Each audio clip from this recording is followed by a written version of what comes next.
You're in the gray. It is October 23rd. Early morning, 2:39 a.m. I'm writing the paper. But I've held off on doing this episode, so I haven't discussed anything medical because I'm still waiting for my next round of MRIs, which is in December. And I'm still marinating what my next step is, if I should wait and do that, or wait afterwards and press for the spinal tap. I don't even know what my options are. I mean, I do know what my options are, I just don't know what's best for me or what I want to do. Especially since I'm kind of being blacklisted in the medical care system. If you don't know what that means, look it up, because it happens. But today I got really upset because I decided to finally get back to my doctor's office. I waited like 2 weeks because I was like, this is really asinine.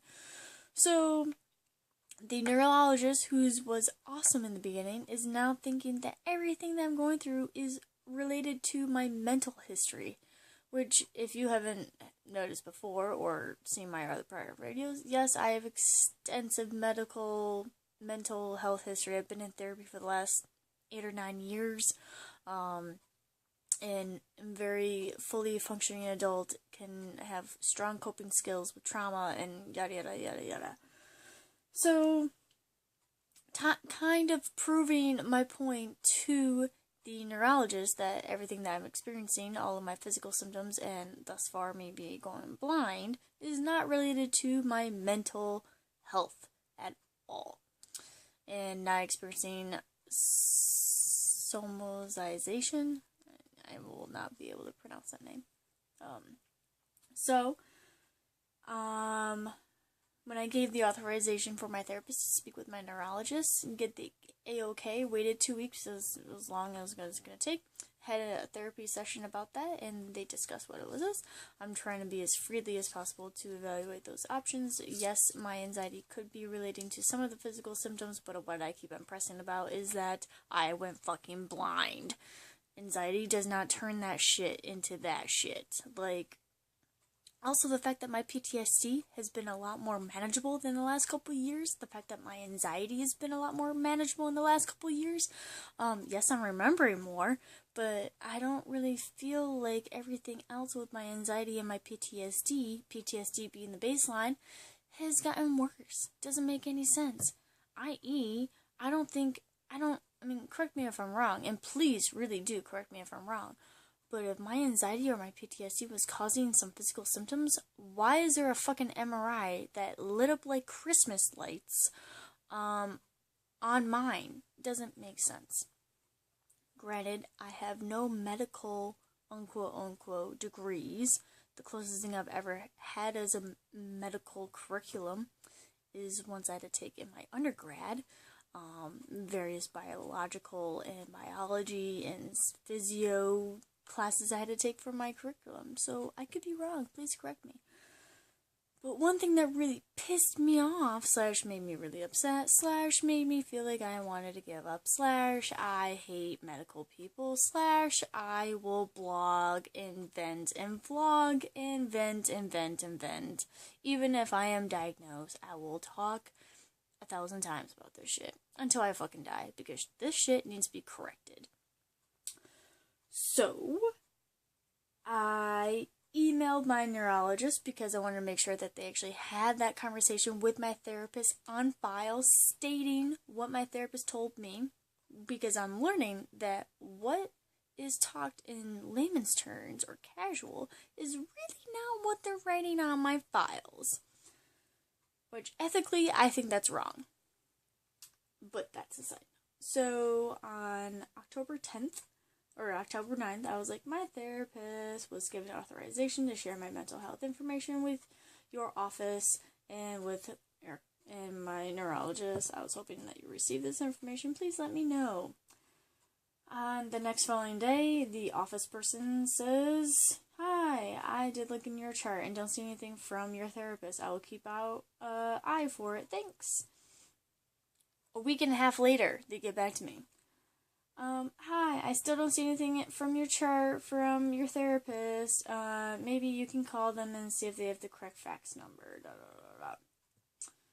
So then today I contacted them, like, thinking this is fucked up because I've had 2 sessions with my therapist to talk about what she discussed with my current neurologist and my thoughts and feelings about it. Love my therapist, by the way. And if you don't have a therapist going through this shit, get a therapist. Though I understand how expensive that shit is. So my response was, so I have already had 2 sessions with my therapist discussing what was discussed between herself and my neurologist. And they didn't speak about my record in case. And you're saying me there's no doctor's notes concerning this conversation? She get back to me within an hour and says, yes, they have spoken by phone. I was just looking for notes sent from her. I do see that they have spoken. Sorry for the confusion. And I replied with being like, oh, I'm sorry if there was any confusion being PC because when you're blacklisted, you need to be PC. It sucks because I thoroughly would love to go to this fucking office and ream them a new asshole of making them make me feel like it's a conspiracy or making me feel like A, I mean I trust my therapist, but B, making me feel like this doctor's office, who first was on board and was really compassionate, really listening to me, is now turning their backs on me and not really listening to what I'm giving them. It also made me feel like I couldn't trust them, and right now for their office people, I don't trust them. I feel like they're not on their A game.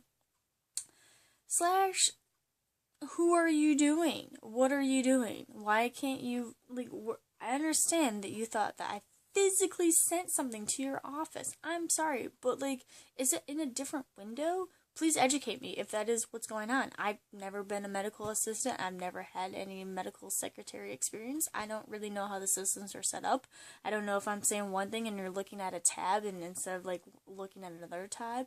But from what I've been trained in all of the jobs I've had, law enforcement, financial, service-oriented, Motel 8, housekeeping, hospitality, cleaning services, before you deliver an answer to the customer, you make sure that you cover your ass all the way, not just 50% or from what you should see. Just because you see it in the wall doesn't mean that you shouldn't check the closet. So I got really upset, and I got to the point where I was like, are these people taking my healthcare seriously? Because I feel like they're really not taking it seriously, and if they're not taking it seriously, they as the doctors and the medical personnel, then why am I taking it so seriously? Then it came to the point where I'm like, well, it's my healthcare. I can't give up. It's something that I know that intrinsically is medically wrong. It's not my anxiety. I know that. The fact that my MRI lit up like that way gives me so much proof, and all of the other tests I've gone through gives me proof that it is something intrinsically medically wrong with me. It's not my anxiety. So I gotta pursue on. It sucks. I really want to give up. I really want to have a vacation. But then me saying that makes me really have a perspective of being, as much as I would like to pause right now, it means that shit still on my brain is growing. And as much as I'm hoping and praying that it's something lesser terminal than what they keep on saying, by the way, they still can't scratch off the shit that they told me that I had 2 years ago. I still have 5 or more now things on my list. So as much as I'm praying to God, and I know that sounds really horrible saying that stuff, but compared to the other fucking evils that I have on my list, MS, in which I really think I do have atypical MS, I really hope I have that compared to brain cancer, spine cancer, like it's MSUGS, which is where my blood is decomposing and eating everything else inside of myself. Lou Barr's disease, which is where my brain is eating itself. I've been cleared off of Parkinson's, that was the new one. Or any other, I could have some other crazy rare autoimmune disorders.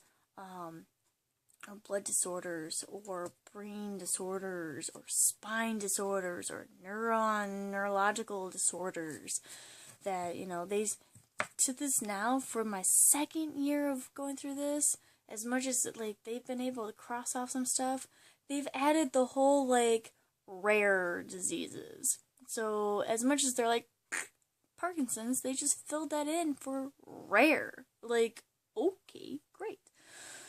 So I get really frustrated and I cried a lot. I cried like 4 times before class. This happened an hour before class. So I cried, called the girl that I've been seeing for a while, who was super supportive at times. So I really wish that she could understand maybe the immediacy. Granted, I need to learn how to communicate that. It's very unusual and weird for me to know that I could count on someone.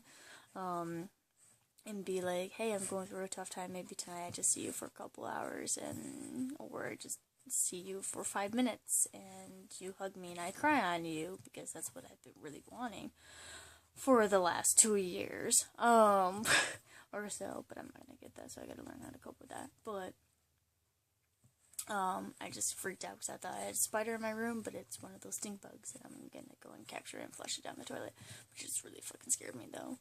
That was that reaction. I don't even know where they're fucking coming from. The windows are sealed.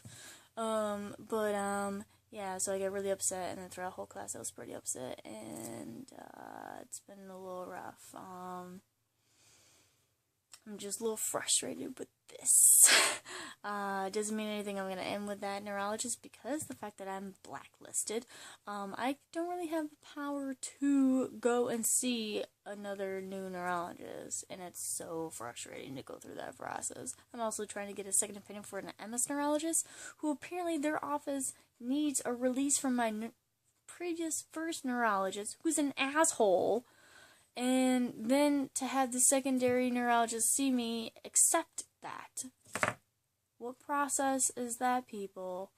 We can transfer prisoners from a correctional facility without really people being called and signed off. The woman told me it was gonna take a week. Okay. And I don't know if that's new policy. I don't know. But that's the update. I try to be really quick as possible, and I'm sorry about that bug and everything else, but, I'm still here, I'm still struggling, I'm still having tough times, I'm still having emotional outbursts, I'm still having moments where I cry a lot, and then I just pick myself back up and go back to daily life, but I still definitely have the struggle of being chronic ill and not diagnosed versus my student life, and then my working life of, like, I feel like there's 2 splits between me. There's me as, like, everyday life and doing what I need to do, and then me being chronically ill and sick, even though I don't really respond or identify with that word, but that's, the split. And